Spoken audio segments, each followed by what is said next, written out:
began with a box that wasn't supposed to be there. Dr. Evelyn Hart had spent years inside dusty archives, chasing the ghosts of medical history, exposing false hauntings and overblown legends about cursed hospitals and demon-possessed wards. She didn't believe in ghosts. She believed in trauma, in hysteria, in human minds breaking under pressure and building monsters to explain the cracks. But the box, sitting alone on the metal shelf in the Norwegian State Archive, did not exist in any index. No reference number, no catalog entry. Just a handwritten label on yellow tape. Bergen Asylum. Closed case 1898. The handwriting looked wrong. Too old for modern marker.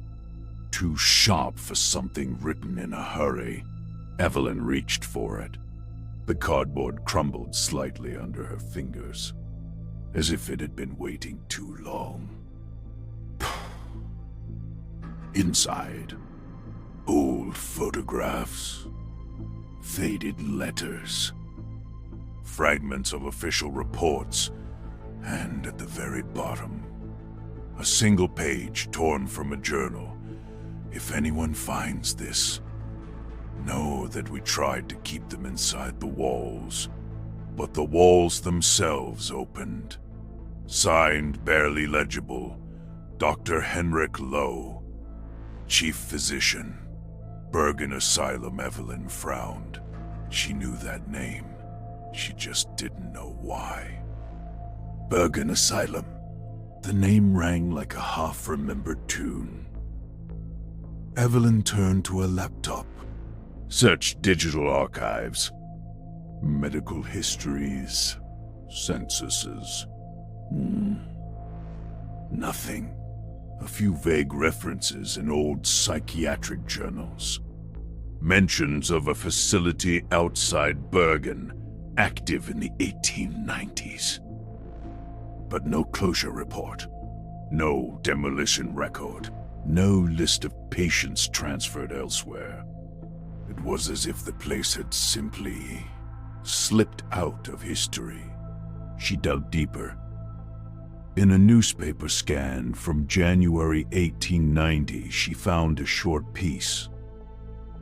Barely 10 lines.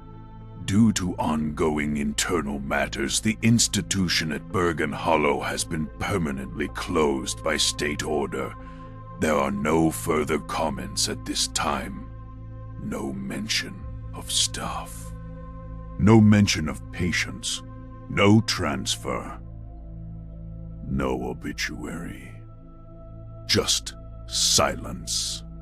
And now, a box that shouldn't exist.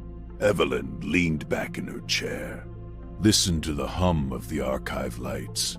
Her rational mind said, forgotten paperwork.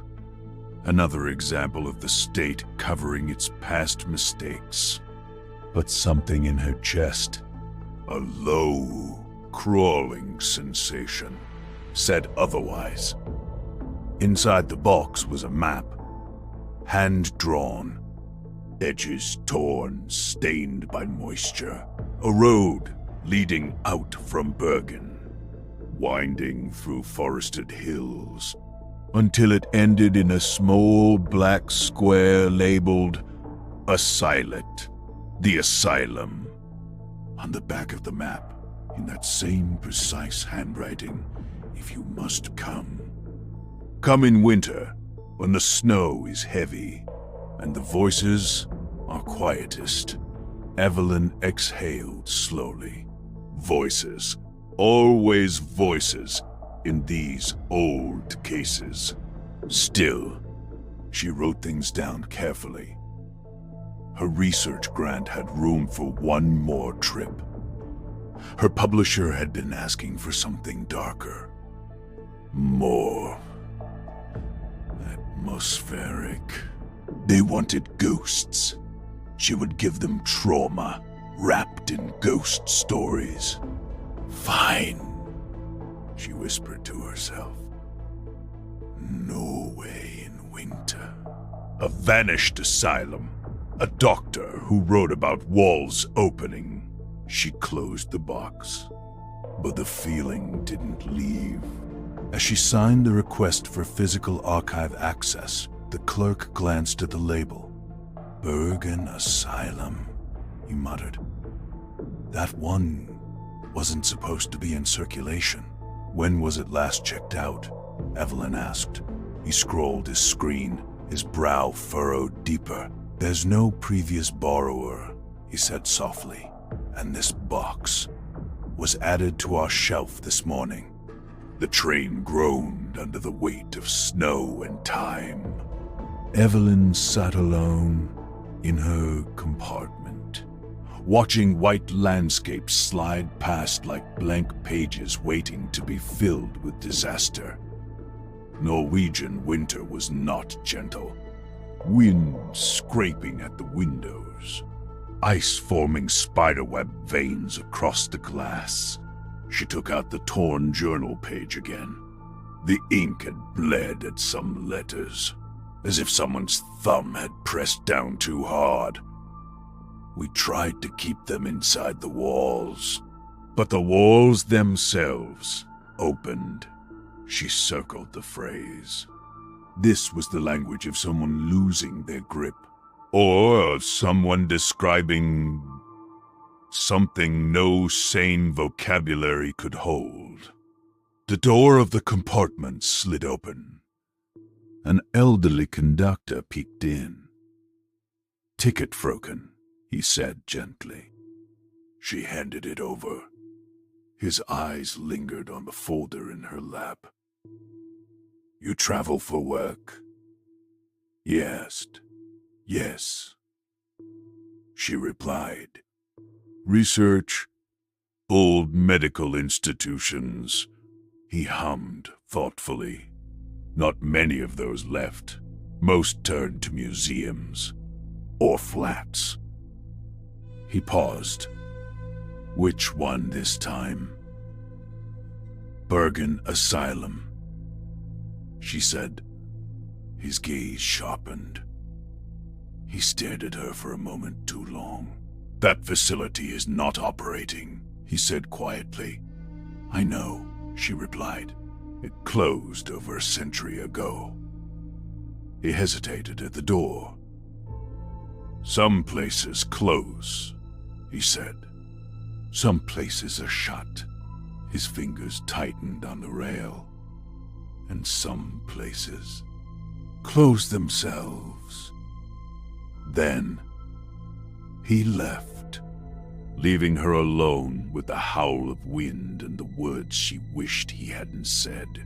Bergen itself was a blur of gray stone and wet snow.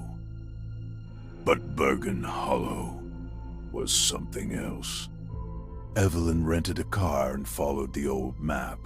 City streets gave way to narrower roads, then to lanes barely cleared of snow. Tall pine trees rose on either side like black-clad sentries, their branches heavy, bending low, whispering secrets no one wanted to hear. Her GPS gave up first, then the road signs vanished. Only the map remained. And finally, through curtains of snow, she saw it, a shape on the hill. Squat, silent, watching the asylum. She parked at the base of the hill, breath clouding in the air. Up close, the building looked even more wrong. Stone walls mottled with black stains. Windows shattered or boarded up. Iron bars twisted out of shape, as if something inside had tried to push its way out. The front gate hung crooked on its hinges. A sign lay half-buried in snow. Statlig, psychiatrisk anstalt. Bergen, State Psychiatric Institution. Bergen. Underneath, carved by hand into the wood, Na vegne puster lop. When the walls breathe, run. The gate protested as she pushed it open. Metal shrieked. Snow crunched. The air grew colder as she stepped inside the grounds, as if the asylum itself exhaled a long, disappointed sigh. Evelyn moved slowly. Her boots left crisp impressions in untouched snow. No human tracks, no animal prints, nothing. As if nothing had lived here for a very, very long time. She reached the front door. Wood swollen by damp. Paint peeled away like dead skin. The handle turned too easily. The door swung inward. Inside, darkness, dust, the faint smell of rot and old medicine. Evelyn flicked on her flashlight. The beam carved through the gloom. Faded wallpaper, framed paintings askew, a receptionist's desk covered in a thin shroud of snow blown in from broken panes. On the wall behind the desk hung a staff roster, names in neat columns. Doctors, nurses, orderlies. She traced her finger down the list. Stopped when she reached Henrik Lowe, Overleg, chief physician. There he was, not just ink on an anonymous page. Beneath the roster, someone had scratched words into the wood. He let them in. She moved down the corridor. Doors lined both sides, each with a number. Each slightly ajar, as if someone had left in a hurry and never returned to close them. Evelyn peeked into the first room. A bed bolted to the floor. Straps torn, mattress ripped open, stuffing spilling out like entrails. The second room, child-sized bed. Stuffed animal still propped against the pillow, its glass eyes cloudy, staring at the ceiling. She felt a tightness in her throat. Patients had lived here, laughed here, cried here, and one night. They had all gone. Her flashlight trembled slightly in her grasp. From somewhere far down the corridor, a soft sound echoed, like a metal cup, dragged slowly across the floor. She froze. "Hello?" she called. The sound stopped. The silence that followed felt heavy, like a blanket pressed over her face. At the end of a side corridor, she found a door labeled Archive, Patientier, and Personnel Archive, Patients and Staff. The door was swollen shut. It took her shoulder and half her weight just to crack it open. Inside, rows of cabinets, some open, some toppled. Paper everywhere, scattered, torn, blackened by old fire. The air tasted like mold and ink. She knelt, gathering what she could.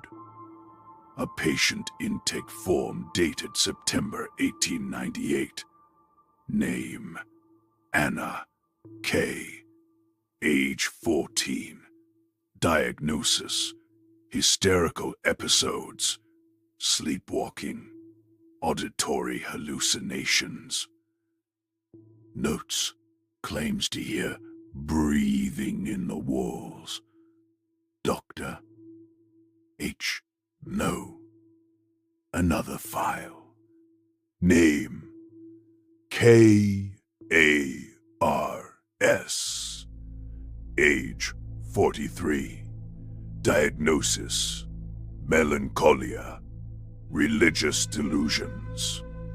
Notes: insists the building is alive and hungry.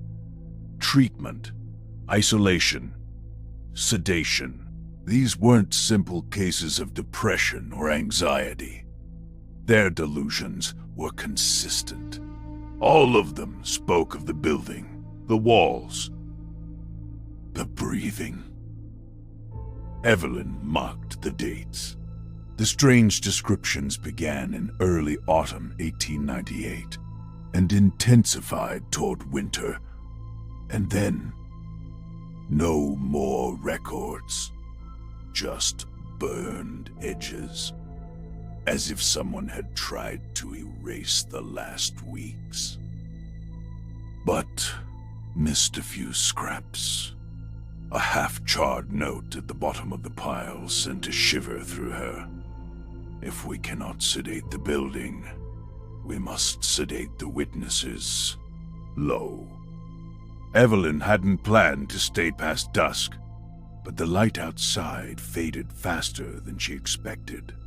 Norwegian winter swallowing the sky in a matter of minutes. The idea of walking back through the forest in a snowstorm was almost worse than staying inside the asylum. Almost.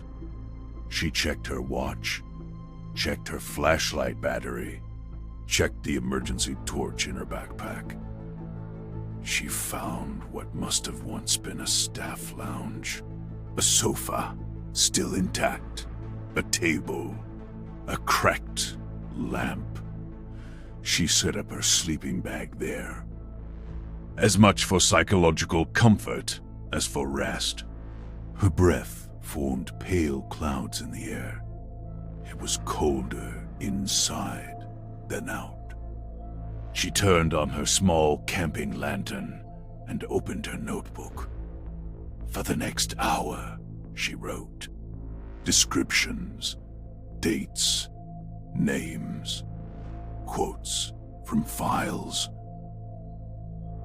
The pattern was forming in her mind. Something had happened in autumn 1898, something that changed the patient's delusions and infected the staff, something that made the building the center of every fear. Outside, the wind howled. Inside, something else whispered, not words, not yet, just a soft, intermittent sighing. As if the asylum itself was trying to sleep. And failing, Evelyn woke in darkness. Lantern off. Flashlight beside her. She didn't remember turning either off. For a moment she lay still, listening. No wind, no creaks, just a soft, rhythmic sound above her. Not footsteps, breathing. She turned on her flashlight slowly. The beams swept across the ceiling and found a ventilation grate. Rusty, bent. The breathing grew louder as the light touched it. In, out, in, out. Then, a whisper seeped through the slits, soft, sibilant. Her own name, Evelyn. The light shook. Her throat felt like ice. Who's there? She managed. The vent rattled once. Then the voice came again. Not hers, not human. You opened a box, so we opened the walls. The next morning she went searching for the doctor's office. She found it on the second floor, overlooking the courtyard. The nameplate still clung to the door. Overliege L. Lou inside. Dust on every surface. Books on psychiatry, anatomy, philosophy. And on the desk, a leather-bound journal. A real one. Not a torn page. Not a scrap. It was thick. Well used. The last entries began in November 1898. She turned the pages carefully. 3 more patients report hearing breathing in the corridors. I have checked ventilation. No faults. Next page. Nurse Ingrid claims to see shadows moving between the walls. Not along. Between. I recommended rest. Next. The building is not haunted. I refuse such superstition. Yet I can no longer deny the pattern. The delusions do not originate inside the patient's minds. They are responding to something external. Her skin prickled, she read on. Anna 14 told me, it doesn't want us to leave, Doctor. So, it's learning to talk. The journal entries changed tone. More frantic, more compressed. If a structure can hold memory, can it also hold intent? If repeated trauma saturates a space, perhaps it achieves a form of consciousness, not like ours, but enough to want things.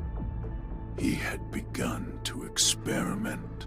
Small things at first, leaving a room untouched after an outburst, measuring temperature changes, timing what hours patients heard the breathing most clearly. Then larger things, leaving a patient alone in a ward overnight while staff watched through a peephole. They reported seeing nothing, but the patient woke with hair turned white. Walls sweating, the patient had whispered. They leaned in to listen to my thoughts. Evelyn swallowed hard. This wasn't just neglect. This was deliberate. The doctor hadn't tried to save his patients.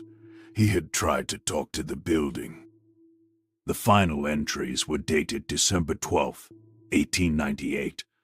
The walls speak clearly now. Not literal voices, but pressure. They pull us into the hallways at certain hours. We find ourselves standing there without remembering why. Next. 3 staff members found asleep, standing upright in the corridor. Eyes open. Pupils dilated. They said they were listening for instructions. Next. The ink was darker, smeared in places. I made contact today. Cell 12 is the heart. Everything bleeds from there. It told me it could keep the patients calm forever if we gave it what it wanted. The last entry. Tonight we perform the final test. All staff present. All patients contained. If this succeeds, we will cure suffering itself. Underneath, cramped and jagged. If it fails, Bergen will be empty by dawn. There were no entries after that. No reports, only silence and snow. It took her hours to find it. Down a narrow side hall. Colder than the others. Walls damp. Paint bubbled. The door was iron. No window. Just a small viewing slit covered by a sliding latch. On the door, scratched deep into metal, stench, closed. IKAPA. Do not open. Her rational mind screamed at her to leave it alone. But research had never rewarded cowardice. She reached for the latch. Her fingers trembled slightly. She slid it aside. Inside. Darkness. Her flashlight revealed stone walls, chains bolted to the floor, old stains, symbols carved into every surface. Not runes, not letters, spirals, eyes, mouths, all open. She whispered, half to herself. This is where it started, isn't it? The air shifted. Her breath plumed in front of her. A voice came from somewhere deep in the cell. Not from a corner, not from the floor, but from every surface at once. Soft, patient. We are still starting. Her recorder captured everything. Her questions, its answers. It didn't speak in full sentences often. More in impressions. Single words. Phrases that felt like they were pushing directly into her skull. Why did they disappear? She asked. Silence. Then stayed. They stayed. In me. Her skin crawled. You killed them. A low vibration ran through the walls. Not anger. More like amusement. Fed. Joined. No more separate screaming. It made sense in the worst possible way. The doctor had promised a cure for suffering. The building had offered exactly that. No more separate suffering. Just one vast, hungry, quiet mind. She asked the worst question. Where are they now? The walls pulsed gently. Listening, she should have left then. She knew that. Her training, her instinct. Every rational cell in her body screamed at her to walk away. But the voice, it wasn't just sound. It was warmth in her chest, pressure behind her eyes, memories rising that weren't hers. A girl crying in a hallway, a man begging for release, a nurse standing at a window, thinking of the sea, all overlapping, all asking the same thing. Do you hear us?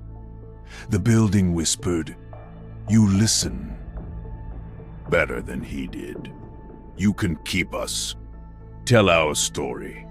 Or join us. She staggered back. Her hand slid from the viewing slit. The words clung to her skin like frost. She tried to sleep, back in the staff lounge. Lantern on, journal on her chest. Every time she closed her eyes, she saw faces. Not clear, not fully formed. Blurs of features. Eyes too wide, mouths moving without sound. She turned on her side.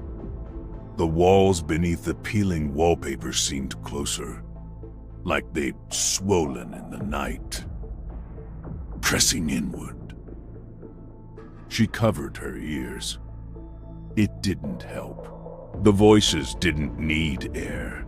They moved along the old pipes, through the wires, inside the foundation, carrying fragments of thoughts. Don't leave me here. He said it wouldn't hurt. I can't remember my own name. At some point she realized she was crying. Not for herself. For them, she whispered into the darkness. I hear you. The building sighed. Morning didn't feel like morning. Just a lighter shade of gray. Evelyn sat at the doctor's desk, journal open, laptop humming. She began to type. Names, dates, symptoms, last known words, when available. Anna K. 1-4. Heard breathing in the walls. Carl S. 4-3. Believed the building was alive. Ingrid M. 27 nurse. seen talking to empty corridors. She wrote until her fingers ached. Every time she paused, the silence pressed closer, not urging her to stop, urging her to continue. Like a crowd, leaning in to hear its own eulogy. The thoughts slipped into her mind uninvited. No one remembered them until you opened the box. They were nowhere until you came. You made them real again. A dangerous pride flickered in her chest. The building noticed. You are good at keeping. It murmured along the window frame. Stay. Keep all of us. Forever. By evening, the storm outside had grown teeth. Snow hurled itself against the windows. Wind roared down the chimney. She stood in front of cell 12 again. Lantern in one hand, recorder in the other. "This is Dr. Evelyn Hart," she said aloud, voice shaking slightly. "Last recorded entry. Bergen Asylum. December. I don't even know what day it is anymore." The walls listened. She took a slow breath. "There are two options," she said. "I can leave. Take these records. Tell the world what happened here." A long, low creak echoed through the corridor. "Or," she whispered, "I can stay. Let you keep me." Become one more voice in the choir. The building seemed to lean closer. Every hair on her arms rose. The voice slid around her, inside her, through her. "If you leave, we go quiet again. We vanish. We are nothing. If you stay, we are real. We are many. We are never alone." Her throat burned. For a terrible moment, she wanted it. Not to be alone. Not to carry all of their stories alone. To dissolve. To disappear. To be absorbed into something bigger than herself. Her hand went to the doorknob of cell 12. Cold metal. Frozen slick under her fingertips. She turned it, then stopped. Another voice rose up, not from the building, from somewhere deeper, her own. "No one can tell their story if you're gone." She yanked her hand away. "No," she whispered. "I won't stay." The building shuddered. Walls cracked. Dust rained from the ceiling. For the first time, it sounded angry. She ran, down corridors that seemed to lengthen as she moved, past doors that hadn't been there before, past rooms that whispered her name in unfamiliar voices. The front entrance loomed ahead for a moment. The door looked smaller, farther, as if the building were stretching itself to keep her. She didn't stop. She slammed into the wood with her shoulder, felt something give. Cold air knifed into her lungs. Snow, wind, the outside world. Behind her, the asylum groaned. Her lantern flickered out as she crossed the threshold.